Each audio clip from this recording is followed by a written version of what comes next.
active assailant with a gun on campus, and kind of just like went into shock. And this is the second time in the past 16 days. What is that like as a UNC student for y'all? It's infuriating. As a student, yes, but just as like a human being, that we continue to allow these instances of gun violence and just threats to happen and affect people's lives. This is like not my first experience with gun violence. I grew up in South Florida near where the Parkland shooting took place, so I did a lot of organizing of that around that when that happened on campus when I was a freshman in 2018. So I started March for Our Lives, UNC, and we were yelling and screaming about the same things that are now affecting our campus, and it's really, really sad.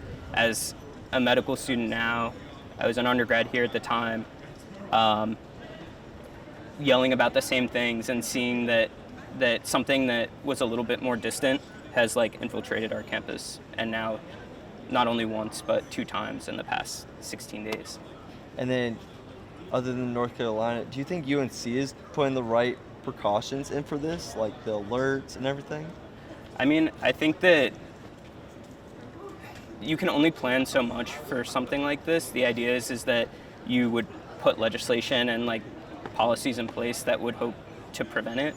I think that they're trying their best, but ultimately it's super difficult to respond to an active situation with an assailant on campus with a gun. It's a lot of reacting instead of being able to be proactive. I think like having locks on classrooms and across buildings and creating a place where guns aren't welcome on campus would be super beneficial. But I think that a lot of it comes down from like the state and federal government. And where were you today when this all went down? I was at home in my apartment, How far away do you live from campus? like 5-6 minutes down the road, so not super far. Could you hear the sirens from? I didn't hear the sirens from my apartment. Do you have friends that were on campus at all? Yeah, lots of other medical students were on campus. Our group me was blowing up people trying to figure out which building would have like the best locked rooms. And like it's sad that that's even a discussion or a thing that people have to talk about.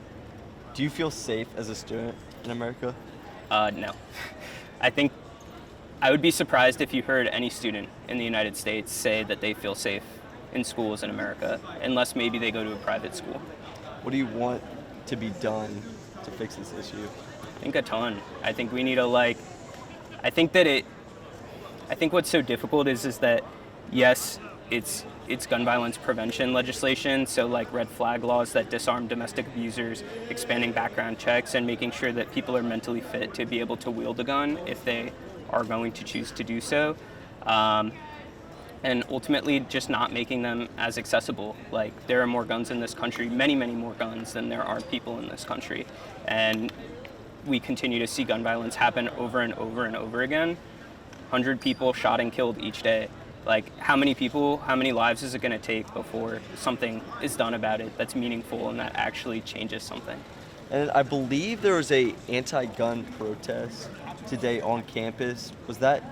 Did that end up happening? So I'm not sure if there was an anti-gun protest, but I've seen the March for Our Lives group being super active.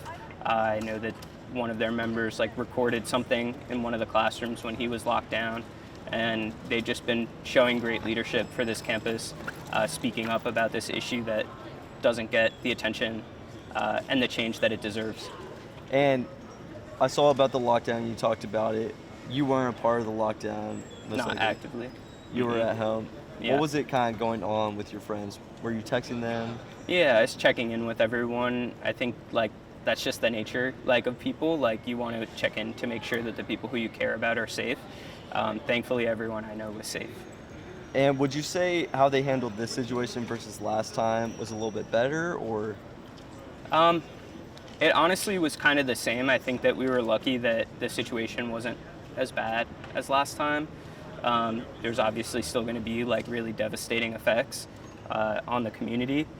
But I feel like it's just, we got a few Alert Carolina messages that someone was, an active assailant on campus, and then it's like, all clear, resume normal activities. And it's like, well, how do you go from telling someone that they should be fearful for their life to going right back into the classroom and trying to learn? It just doesn't work like that. And off that point, exactly how you say it, just going to the all clear, like, why are they making it just straight to all clear? Why is it not a little bit smaller? Did they even say they had the suspect in custody at that point? I haven't heard anything about that. I got the all clear message, and I think that, well, I can appreciate that they're doing their best. I think like there's just substantive change that needs to happen, particularly at the state level and at the federal level. And I think that a lot of times, being a public university, the hands of a lot of the leaders here, no matter how much they want to do to protect students, are often like thwarted by these higher powers that really don't seem to care and continue to take money from organizations like the NRA. Do you have any questions?